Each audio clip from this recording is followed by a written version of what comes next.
It's something about experience in life. All of the different things that we go through. It makes you stronger. It makes you wiser. It makes you more prepared. You start to realize that no one is ever going to save you because you have no choice but to be the savior. You have no choice. Once you realize that all the technology is taking place, all of the schemes that you've fallen for, it's kind of like when you first realized that Santa Claus was not real and it was your mom or your father buying you the gifts. You no longer trust the needles of your enemies. You can no longer now trust the things that you put inside your mouth, that you eat, that they advertise on these commercials. Because now we realize that all of it has always been a lie. It's crazy, right? Everything that we thought was a myth is actually real. It really is more than Halloween. Every week is like a Halloween. You can't even discern between what's real and what's not real because they've created the illusion to camouflage what's really real and what's really evil.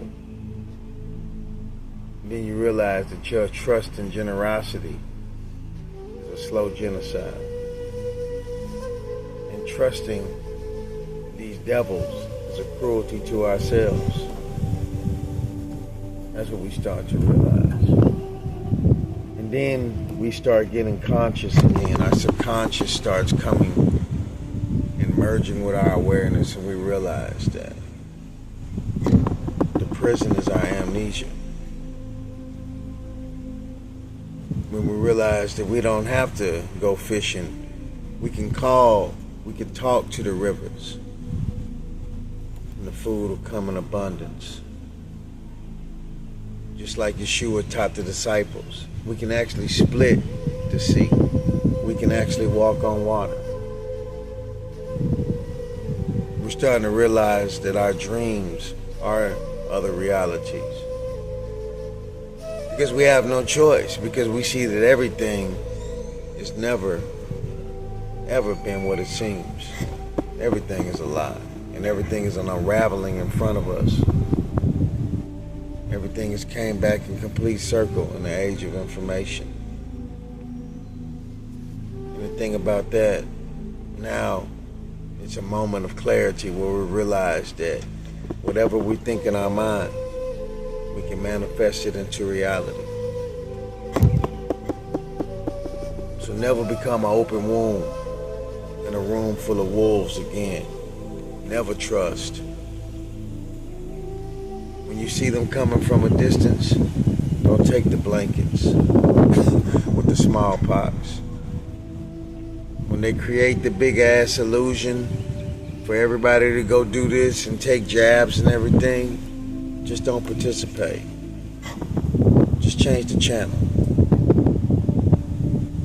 Just change the channel, man.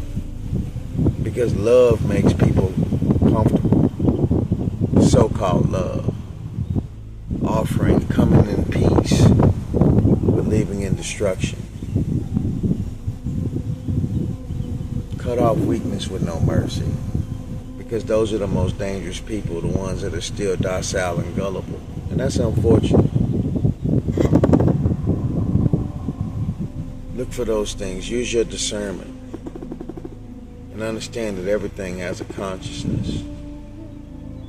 Because it's unraveling right before you. Everybody's coming to the head. And evil sticks out like a sore thumb. It's not hiding anymore. People can't stop their habits, let's say. Their evil, wicked habits. You know, we know what's in the hamburgers now of the fast food restaurants. So if you continue to eat, I just know what you are. And you know what you are if you continue to eat it. There's no reason to wrestle and fight with you. You know what you are. And, you know, ignorance is a security breach. And that's the main objective right there. Ignorance is the security breach. We already know. They come in peace. And they leave in destruction. So they reveal what they are, they reveal what they do. And everything is unraveling right in front of our eyes. The evil that these wicked people do. The wicked no longer hides. And you can see it clear in their faces. That's what's eating them up. Their bad habits. I'm talking about the synagogue of Satan. They've made themselves absolutely clear who they are. So when you continue to participate, when you know better, that's exactly what you are. It's not a judgment. It's just that you know them by their fruits. And I believe that more than anything. You know people by their actions and what they do. Because I'm not in a time to where I feel like I'm going to ever be partying. I'm not enjoying myself. I'm observing the storm without letting it ever touch me. Because that's what we watchers do. Just continue to observe what they do and stay out the way. Watch the path of the storm and never allow it to touch you. This is when dealing with the synagogue of Satan, the wicked, the ones that came in peace, the ones that made us happy, the ones that made us believe that it was about glamour, glitz, and gold, while they continued to live how they live, and everybody that followed them went into genocide, following the synagogue of Shaitan, or evil. So pretty soon now, in the next 10 years, what you're going to be doing? Everybody's going to be a part of the AI plan, the digital ID. You're going to be a part of the program literally forever. A part of the machine. You're going to become a machine, a slave to it, if not a food source. So just keep in mind that your invisible plans will lead to your visible power and your balance and alignment. It's all arrived now. And if you don't know, you'll never know. Ancient Non-Mystery School, Saint Germain.